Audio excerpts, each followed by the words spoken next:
Hi, and thank you again for joining me on another series of Sofasistars. And today I have a phenomenal sister by the name of Ebony Hope. Thank you for coming down and joining us, Ebony. Lovely. Ebony is also the CEO of Mentor Kings, and it's actually 5 years since you've started Mentor Kings. Yeah. Tell us about that. So Mentor Kings actually is Men to Our Kings. It's a play on words, and it's about empowering and inspiring young boys and men to achieve their full potential. For me personally, I saw that there was a need, even more so once I had a son. And it was important for me to make sure that I was speaking life into young boys and men instead of tearing them down based on past hurt that I've gone through or daddy issues that I've never really resolved. Also the fact that I had 2 young daughters and I was raising them up, not realizing that they were growing up to be strong, independent black women, but not in a positive way. It was more a thing of looking at a black man of influence and not seeing him as significant. So I felt that I had to change my approach. It was quite detrimental for me and my family that we did that. Wonderful. And so with Mentor Kings, it's about speaking life into the king within that man. Lovely. Yeah. So we spoke earlier, and I thought, as I saw mentor, I thought it was about mentoring. Yeah. And you told me it actually isn't mentoring. No. So can you tell us about that? I believe that people have the answers for themselves. They know the answers within themselves. Perfect, But with what's happening in society and being stuck in that mindset that they have to work a 9-to-5 job, they have to have a house, they have to do all these stuff that are quite materialistic, we lose our way, and then we start to fight with the enemy within us. Right. So for me, it was about young boys and men raising up what's within them, the spirit man within them, and actually rising to the occasion. And that for me came from the self-actualization theory. Lovely. Which looks at your base needs. That's right. Everything that everybody needs in life. That's and building upon that till we see within ourselves who we really are. That's right. Yeah. Love it. So what role would you play now if I was a young man and I felt I came to your organization? What kind of role would you play for me, or what could you offer me? Well, for me, how it kind of came about is the fact that there were so many different types of needs. I've had young boys come to me looking for work. I've had them be homeless, taking them to organizations that can help them with housing, actually finding jobs, making sure that they're prepared for that job, making sure that they've got the right clothing, know how to articulate themselves. But not everyone's at that level. You have some people that know their potential and are ready for the next step, but there's some boundaries that they're facing. And then you have those that don't even see themselves as worth even speaking to.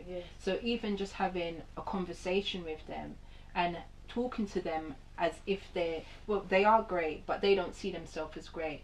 So giving them that self-belief has really made a change. Brilliant. So that was going to be my next question, to ask you, how has it impacted? How do you think it's been effective? How effective has it been? Is there a specific age that we have to target people through their journey in life, or is it just any time anyone needs, you're there? I think for me, I don't discriminate with age. I think that everybody in life needs to be contacted in some way and shown some form of love.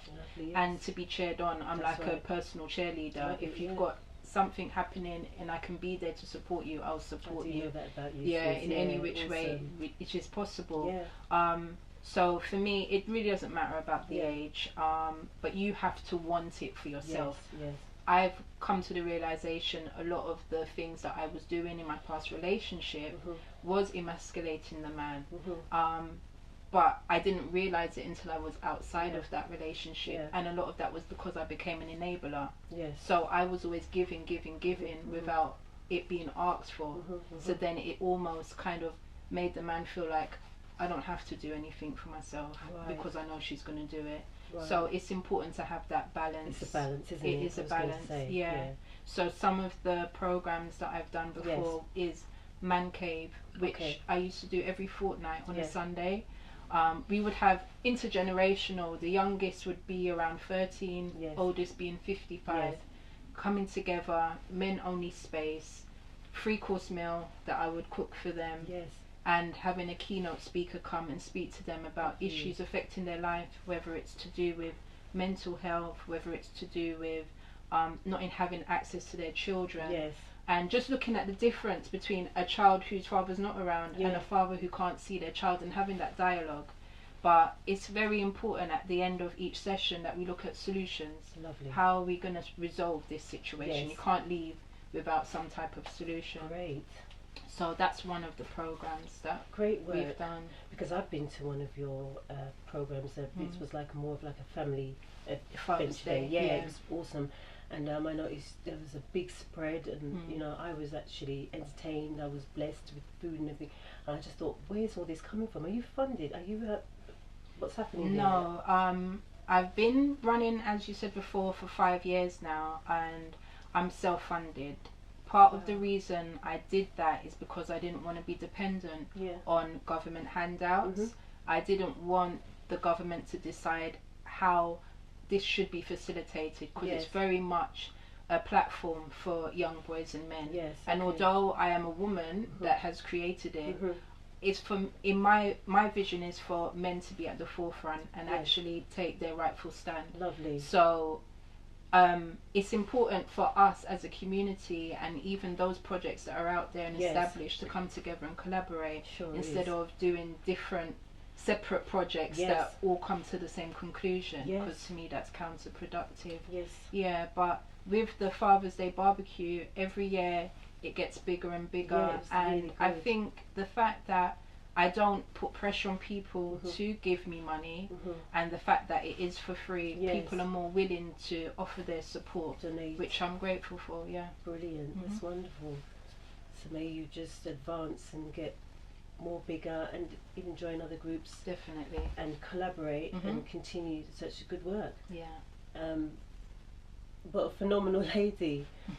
Thank you, Ebony, for coming and joining me today. It's been You're a welcome. pleasure having you. Really grateful. Thanks. And thank you for watching, and I hope you'll stay tuned for our next series of Sofa Sisters. Stay well.